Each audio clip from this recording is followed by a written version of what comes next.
Hello friends, నా పేరు నిర్మల్. నేను డిప్లొమా ఫైనల్ ఇయర్ చదువుతున్నాను ఏఎంఎం బ్రాంచ్ గుడ్లవల్లేరు పాలిటెక్నిక్ కాలేజ్లో. అయితే ఇవాళ ఈ వీడియో చేయడానికి మెయిన్ పర్పస్ ఏంటంటే, చాలా మంది 10th అయిపోయిన తర్వాత చాలా మంది ఖాళీగా ఉంటున్నారు. ఎందుకంటే వాళ్ళకి 10th అయిపోయిన తర్వాత ఇంటర్ తీసుకోవాలా, డిప్లొమా తీసుకోవాలా, ఇంటర్ తీసుకుంటే ఎలా ఉంటుంది, డిప్లొమా తీసుకుంటే ఎలా ఉంటుంది, వాళ్ళకి ఏం అర్థం కావట్లేదు. అయితే ఈ వీడియోలో ఏంటంటే మనం అసలు డిప్లొమా అంటే ఏంటి, డిప్లొమాకి ఇంటర్కి ఉన్న డిఫరెన్స్ ఏంటి, డిప్లొమా ఎలా ఉండబోతుంది, అంటే డిప్లొమా కష్టంగా ఉంటుందా, ఈజీగా ఉంటుందా. చాలా మంది భయపడుతూ ఉంటారు, సబ్జెక్ట్స్ అయిపోతాయేమో డిప్లొమాలో, ఎక్కువ సబ్జెక్ట్స్ ఉంటాయేమో అని. అయితే ఈ వీడియోలో అవన్నీ క్లారిఫై చేస్తాం అనమాట మనం. అంటే దీంట్లో డిప్లొమాలో వచ్చేసరికి సబ్జెక్ట్స్ ఏముంటాయి, ఏమేమి బ్రాంచెస్ ఉంటాయి, ఈ కష్టంగా ఉంటాయా, ఈజీగా ఉంటాయా, ప్యాకేజెస్ ఎలా వస్తాయి, జాబ్స్ వస్తాయా, ఇంటర్ బేస్ మీద వెళ్తే బెటరా, డిప్లొమా బేస్ మీద వెళ్తే బెటరా, ఇలాంటివన్నీ మనం ఈ వీడియోలో చూస్తాం. అయితే ఇక లేట్ చేసేయకుండా ఈ వీడియోలోకి వెళ్ళిపోదాం. అయితే ఏంటంటే, చిన్న రిక్వెస్ట్ ఫ్రెండ్స్, ఈ వీడియో మీకు పూర్తిగా అర్థం అవ్వాలంటే ఎక్కడ స్కిప్ చేయకుండా చూడండి. స్కిప్ చేయకుండా లాస్ట్ వరకు చూడండి. అప్పుడు మీకు ఈ వీడియో బాగా అర్థమవుతుంది. ఇది మీ ఫ్రెండ్స్ అండ్ ఫ్యామిలీకి కూడా షేర్ చేయండి. ఎందుకంటే మీలాగే 10th అయిపోయిన తర్వాత వాళ్ళు ఉంటారు కదా, వాళ్ళకి ఈ వీడియో చాలా బాగా హెల్ప్ అవుతుంది. నేను ఎందుకు చెప్తున్నానంటే ఈ మాట, నేను కూడా పర్సనల్గా ఎక్స్పీరియన్స్ చేసి వచ్చాను కాబట్టి, మీకు ఏమి తెలియదు కాబట్టి నేను చేసిన ఎక్స్పీరియన్స్ ని మీకు అలా ఇబ్బంది కాకుండా చూసుకుంటున్నాను. ఓకే ఫ్రెండ్స్, ఇప్పుడు మనం ఒక ఈ వీడియో స్టార్ట్ చేయబోతున్నాం. అయితే ఏంటంటే, అసలు ఫస్ట్ డిప్లొమా, ఇంటర్. ఇంటర్ ఏంటంటే మీరు ఎంపీసీ బేస్ మీద వెళ్తారు. అయితే డిప్లొమాలోకి వచ్చేసరికి ఏంటంటే ప్రాక్టికల్ గా ఉంటుంది మీకు అంతా. ఇంటర్లోనేమో నార్మల్ థియరిటికల్ గా చదువుకుంటూ ఉంటారు. డిప్లొమాలోకి వచ్చేసరికి ఏంటంటే బ్రాంచ్ సబ్జెక్ట్స్, అంటే మీరు తీసుకున్న బ్రాంచ్ ని బట్టి ఆ బ్రాంచ్ సబ్జెక్ట్స్ ఉంటాయి. ఫస్ట్ ఇయర్ లో ఏంటంటే మీకు ఎంపీసీ ఉంటాయి బేసిక్ గా. ఇంటర్లో 2 years ఎంపీసీ చదువుతారు, కానీ మీరు దీని ఒక సెమిస్టర్ కింద తీసుకుంటారు ఎంపీసీని. ఆ తర్వాత మీరు అన్ని బ్రాంచ్ సబ్జెక్ట్స్ చదువుతారు. ఫర్ ఎగ్జాంపుల్ మీరు సిఎస్సిని కన్సిడర్ చేస్తే సిఎస్సిలో సి లాంగ్వేజ్ ఉంటుంది, జావా, పైథాన్, ఇలాంటివన్నీ మీరు డిప్లొమాలో చూస్తారు. అయితే మీరు డిప్లొమా తీసుకోవాలా ఇంటర్ తీసుకోవాలా అని కన్ఫ్యూజ్ అవుతూ ఉంటారు. నేను చెప్పేది ఏంటంటే, ఇంటర్లో ఫ్రెండ్స్ ఇప్పుడు మీరు డిప్లొమా తీసుకొని, లేదా మీరు ఒక పర్టికులర్ గా మీరు ఒక ఇంజనీరింగ్ ప్రొఫెషన్ తీసుకోవాలనుకుంటే మీరు డిప్లొమా అనేది బెస్ట్ అనమాట. ఎందుకంటే ఫర్ ఎగ్జాంపుల్ మీరు సివిల్ కానీ, మెకానికల్ కానీ, ఒక సాఫ్ట్వేర్ జాబ్ అని ట్రై చేయాలనుకుంటే మీకు డిప్లొమా చాలా బెటర్ నన్ను అడిగితే. ఎందుకంటే మీరు బీటెక్ లో 4 years చదివేది మేము 3 years లో ప్రతి ఒక్క సబ్జెక్ట్ టచ్ చేస్తాం. అయితే చాలా ప్రాక్టికల్ గా నేర్పిస్తారు. బీటెక్ కాలేజెస్ లో చాలా వరకు చూసుకుంటే మనకి ఏంటంటే, టీచర్స్ మనం ఎక్స్పెక్ట్ చేయకూడదు బీటెక్ కాలేజెస్ లో, యూనివర్సిటీలో వాళ్ళు మనకి దగ్గరుండి చెప్తారు అనేది మనం ఎక్స్పెక్ట్ చేయకూడదు. ఓకే.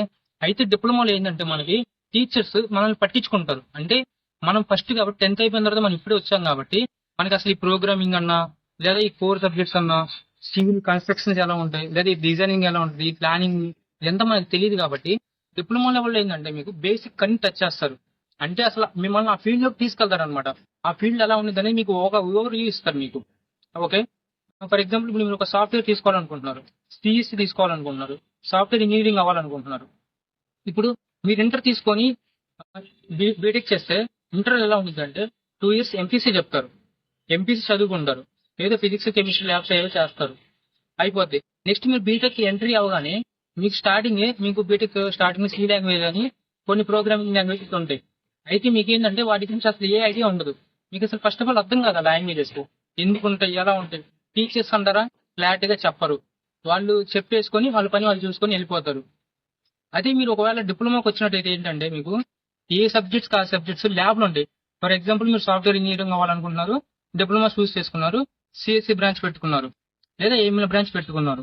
ఇప్పుడు సిఎస్సి బ్రాంచ్ లో ఏంటంటే మీకు ల్యాబ్స్ ఉంటాయి అనమాట. అంటే ఫర్ ఎగ్జాంపుల్ సిఎస్సి ఉంది, సిఎస్సిలో సి ప్రోగ్రాము, పైథాన్, జావా, అలా లాంగ్వేజెస్ ఉంటాయి కదా, ప్రోగ్రామింగ్ లాంగ్వేజెస్. ఏ లాంగ్వేజ్ కి ఆ లాంగ్వేజ్ ల్యాబ్స్ అనేవి ఉంటాయి మీకు. ఫర్ ఎగ్జాంపుల్ మీకు మార్నింగ్ సెక్షన్ ఏంటంటే క్లాసెస్ తీసుకుంటారు. ఒకటే ఆ రోజు ఆఫ్టర్నూన్ ఏం చేస్తారంటే, ఫర్ ఎగ్జాంపుల్ సి సబ్జెక్ట్ ఉందంటే సి ల్యాబ్ తీసుకెళ్తారు. అంటే సిలో ప్రోగ్రామ్స్ అన్ని సి ఎలా రన్ అయ్యిద్ది, ఒక ప్రోగ్రామ్ అనేది ఎలా ఎగ్జిక్యూట్ అవుద్ది, అలా మీకు అన్ని ప్రతిదీ ప్రాక్టికల్ గా ల్యాబ్ లో చూపిస్తారు. అంటే క్లాస్ లో థియరిటికల్ గా వింటారు, దాన్ని మీరు ప్రాక్టికల్ గా నేర్చుకుంటారు ల్యాబ్స్ లో. ఓకే.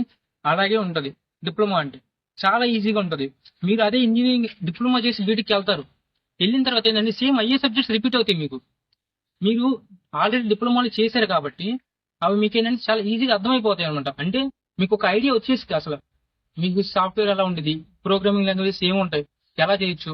ఒక జాబ్ పర్పస్ తీసుకున్నా కానీ మీకు ఏంటంటే డిప్లొమా మీరు ఫర్ ఎగ్జాంపుల్ మేము తొందరగా 3 years లో జాబ్ తెచ్చేసుకోవాలి, లేదా బీటెక్ 4 years చేసి ఇంటర్ 2 years చేసి అంత టైం వేస్ట్ కాకుండా నార్మల్గా జాబ్లో వెళ్ళిపోదాం అని అనుకుంటే డిప్లొమా బెస్ట్ అవుతుంది. ఎందుకంటే మీరు ఇంజనీరింగ్లో ఏదైతే సబ్జెక్ట్స్ చేసి జాబ్కి వెళ్తారో సేమ్ అదే డిప్లొమాలో కూడా అవే సబ్జెక్ట్స్ చేసి జాబ్కి వెళ్తారు. సేమ్ జాబ్ ఉండదు, కాకపోతే కొంచెం ప్యాకేజెస్ అనేవి తగ్గుతాయి ఫ్రెండ్స్. ఎందుకంటే బీటెక్ మీరు 4 years చదవాలి, అదొక ఇంజనీరింగ్ అంటే మెయిన్ ఇంజనీరింగ్ బీటెక్ అనేది. అంత కాకపోయినా కానీ డిప్లొమా కూడా సేమ్ ఇంజనీరింగే, కాకపోతే ఇందులో ఏంటంటే హైయెస్ట్ ప్యాకేజ్ అంటే 24 lakh LPA, 30 lakh LPA ఇలా ఏం ఉండవు. నార్మల్ బేసిక్ సాలరీస్ అయితే మీకు ప్రొవైడ్ చేస్తారు. Starting for example 3.5 lakh LPA ఇలా ప్రొవైడ్ చేస్తారు మీకు. తర్వాత మీరు జాయిన్ అయిన తర్వాత మెల్లగా ఇంక్రిమెంట్ అనేది అవుతుంది మీకు శాలరీస్ అనేవి. ఇలా మీరు జాబ్ పర్పస్ తీసుకున్నా కానీ డిప్లొమా అనేది బెస్ట్. నేను ఎందుకు డిప్లొమా చూస్ చేసుకున్నానంటే ప్రాక్టికల్ నాలెడ్జ్. ఇప్పుడు మా అన్నయ్య ఉన్నాడు, మా అన్నయ్య ఏంటంటే ఇంటర్ చేసి ఇంజనీరింగ్ వెళ్ళాడు. మా అన్నయ్యకి ఏంటంటే స్టార్టింగ్ లో అసలు ఏం అర్థం కాలేదు, దాంట్లో అసలు సబ్జెక్ట్ అన్నారు. మా అన్నయ్య ఏఎంఎల్ బ్రాంచ్ అనమాట. అయితే మా అన్నకి ఏం అర్థం కాలేదు, ఈ సబ్జెక్ట్ సి లాంగ్వేజ్ అంటున్నారు, ఏదో ప్రోగ్రామింగ్ లాంగ్వేజెస్ అన్నారు, అసలు ఎలా ఉంటాయి ఏంటి ఏం అర్థం కాలేదు మా అన్నకి. ఇలా చాలా ఇబ్బందులు ఫేస్ చేశాడు. ఇంటర్ చేసి వెళ్ళాడు, చాలా మంది వెళ్తారు కాదంటల్లా. కాకపోతే మీరు దాంట్లో కొంచెం స్పెసిఫిక్ గా మీరు నేర్చుకోవాలనుకుంటే డిప్లొమా అనేది బెస్ట్ అని చెప్తున్నాను. అంతేగాని ఇంటర్ వెళ్తే తప్పని కాదు. ఇప్పుడు నేను ఎందుకు వచ్చానంటే సేమ్ మా అన్నయ్య ఫేస్ చేసిన ప్రాబ్లమ్స్ నేను కూడా ఇబ్బంది పడకూడదని నేను చూస్ చేసుకున్నాను. ఎందుకంటే ప్రాక్టికల్ నాలెడ్జ్ అనేది ప్రొవైడ్ చేస్తారు ఇక్కడ. మొత్తం చూసుకున్నాను. ఇప్పుడు చాలా మంది ఏంటంటే తెలియక అలా వెళ్తారు, వాళ్ళ కోసం అని చెప్పి నేను ఇది చెప్పడం అవుతుంది నా గురించి కూడా. ఓకే, డిప్లొమాలో ఏంటంటే ఇప్పుడు నేను ఫైనల్ ఇయర్ చదువుతున్నాను డిప్లొమాలో ఏఐఎంఎల్ బ్రాంచ్. ఇక్కడ ఏంటంటే మనకి ప్రాక్టికల్ గా నేర్పిస్తారు. అంటే ప్రోగ్రామింగ్ లాంగ్వేజెస్ అనేవి బీటెక్ లో ఏ ప్రోగ్రామింగ్ లాంగ్వేజెస్ ఉంటాయో మనకు కూడా అవే ప్రోగ్రామింగ్ లాంగ్వేజెస్ అయ్యే సిలబస్ ఉంటుంది. వాటిని మనం ప్రాక్టికల్ గా టీచర్స్ దగ్గర నుండి మనకు నేర్పిస్తారు. అది బీటెక్ కాలేజెస్ లో అలా నేర్పిరు, మీకేం అర్థం కాదు. ఇక్కడ ఏంటంటే మీకు అన్ని నేర్చుకుని ఉంటారు కాబట్టి బీటెక్ వెళ్ళిన తర్వాత ఈజీ అవుతుంది. ఓకేనా? లేదు మేము నార్మల్ గా వేరే ప్రొఫెషన్స్ చూస్ చేసుకోవాలనుకుంటున్నాం, ఫర్ ఎగ్జాంపుల్ డాక్టర్ కావచ్చు, వేరే నాన్ ఇంజనీరింగ్ బ్రాంచెస్కి వెళ్ళాలనుకుంటే మీరు ఇంటర్ చూస్ చేసుకొని అటువైపు వెళ్ళొచ్చు. లేదు నేను ఇంజనీరింగ్ గా వెళ్ళాలనుకుంటే స్పెసిఫిక్ గా డిప్లొమా చూస్ చేసుకుంటే బెటర్ అని నా ఒపీనియన్. డిప్లొమాకి ఇంటర్కి డిఫరెన్స్ అది నేనైతే అర్థమైంది అనుకుంటున్నాను మీకు. ఓకే, ఇప్పుడు ఏంటంటే మేము లేట్ ఈ ఛానల్ అనేది క్రియేట్ చేస్తాం. ఈ ఛానల్ పేరు అంటే ఎడ్యుటైన్మెంట్ బిగిన్స్.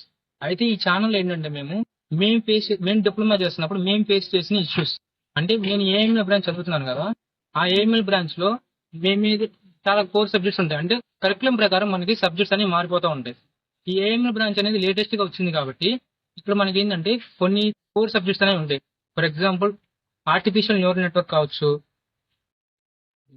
ప్రొలాగ్ కావచ్చు, ఏఐ కావచ్చు, మిషన్ లెర్నింగ్ కావచ్చు, ఓకేనా, ఎన్ఎల్పి న్యాచురల్ లాంగ్వేజ్ ప్రాసెసింగ్ కావచ్చు.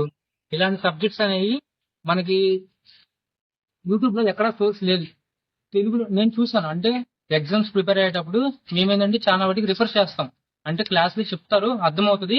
కాకపోతే ఏంటంటే యూట్యూబ్ లో చూస్తే మనకి ఇంకొంచెం క్లారిటీ వస్తుంది అని చెప్పి రిఫర్ చేస్తాం. అంటే యూట్యూబ్ లో ఆ సబ్జెక్ట్ ని తెలుగులో చూస్తాం. అంటే మనం తెలుగు లాంగ్వేజ్ కదా, తెలుగు లాంగ్వేజ్ లో యూట్యూబ్ కోసం మేము సెర్చ్ చేస్తాం అనమాట. అయితే మనకి కరెక్ట్ గా చెప్పే సోర్స్ ఎక్కడ దొరకలేదు. ఇప్పుడు దాకా చెప్పాను కదా ఈ కోర్ సబ్జెక్ట్స్ ఏవైతే ఉన్నాయో, ఇప్పుడు ఏంటంటే మా కాలేజెస్ లో బాగానే చెప్తారు. మా ఫ్రెండ్ వాళ్ళ కాలేజెస్ వేరే వాళ్ళు జాయిన్ అవుతుంది కదా, మా ఫ్రెండ్స్ వేరే కాలేజెస్ లో వాళ్ళకి సరిగ్గా చెప్పకపోవచ్చు. అయితే వాళ్ళు ఏంటంటే ఎగ్జామ్స్ టైంలో కానీ లేదా ఎవరైనా నేర్చుకునేటప్పుడు కానీ చాలా ఇబ్బంది పడ్డారు అనమాట. మేము కూడా చాలా ఇబ్బందులు ఫేస్ చేస్తాం కోర్ సబ్జెక్ట్స్ కాబట్టి ఎవరు అంత బాగా చెప్పలేరు. యూట్యూబ్ లో ఉండే సోర్స్ ఏంటంటే మనకి ఇంగ్లీష్ లో ఏదో చెప్తా ఉంటారు.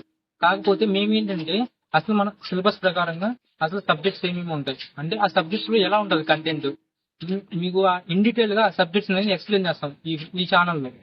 ఫర్ ఎగ్జాంపుల్ ఒక న్యాచురల్ లాంగ్వేజ్ ప్రాసెసింగ్ తీసుకున్నామంటే దాని గురించి మనం అసలు న్యాచురల్ ప్రాసెసింగ్ అంటే ఎలా ఉంటుంది, ఎన్ఎల్పి అంటే ఎలా ఉంటుంది, ఎన్ఎల్పిలో కాన్సెప్ట్స్ ఇవి ఏంటంటే మనం ఇన్ డీటెయిల్ గా తెలుగులో ఎక్స్ప్లెయిన్ చేసి పెడతాను ఈ ఛానల్లో. కాబట్టి మీరు దీనికోసం ఇలాంటి సబ్జెక్ట్స్ మీరు డిప్లొమాకి వచ్చి లేదా మీరు డిప్లొమా చదువుతూ ఉన్నా కానీ మీరు ఇలాంటి వీడియోస్ ఇలాంటి సబ్జెక్ట్స్ మీకు అర్థం కాకపోయినా మేమేంటంటే ఈ ఛానల్లో మేము అప్లోడ్ చేస్తూ ఉంటాం. మీరు ఈ ఛానల్ రెగ్యులర్ గా ఫాలో అయితే కనుక మీకు ఈ ఛానల్ చాలా యూస్ఫుల్ అవుతుంది. ఎందుకంటే మేము అర్థమైంది అంటే మేము ఏదో మా పర్సనల్ ఇష్యూస్ అంటే మనీ ఏం చేద్దాం అని ఇలాంటి అయితే యూట్యూబ్ ఛానల్ క్రియేట్ చేసిన పర్పస్ కాదు. ఎందుకంటే స్టూడెంట్స్ కి హెల్ప్ అవడం కోసం యూజ్ అవడం కోసం యూట్యూబ్ ఛానల్ అయితే మేము క్రియేట్ చేస్తాం అనమాట. మీరు కనుక ఇలాంటి కంటెంట్ ని రెగ్యులర్ గా ఫాలో అవ్వాలనుకుంటే మన ఛానల్ సబ్స్క్రైబ్ చేసుకోండి. ఎందుకంటే మేము ఎప్పటికప్పుడు లేటెస్ట్ వీడియోస్ అప్డేట్ చేస్తూ ఉంటాం. అయ్యండి మీరు రెగ్యులర్ గా ఫాలో అవ్వచ్చు. ఎందుకంటే మేము ఎప్పుడు అప్డేట్ చేసినా కానీ మీకు నోటిఫికేషన్ అనేది వచ్చింది. దాన్ని బట్టి మీరు ఆ సబ్జెక్ట్ ని మీరు ఫాలో అప్ అయితే కొంచెం యూజ్ఫుల్ అవుతుంది అనేది చెప్పి యూట్యూబ్ ఛానల్ అనేది క్రియేట్ చేసాం.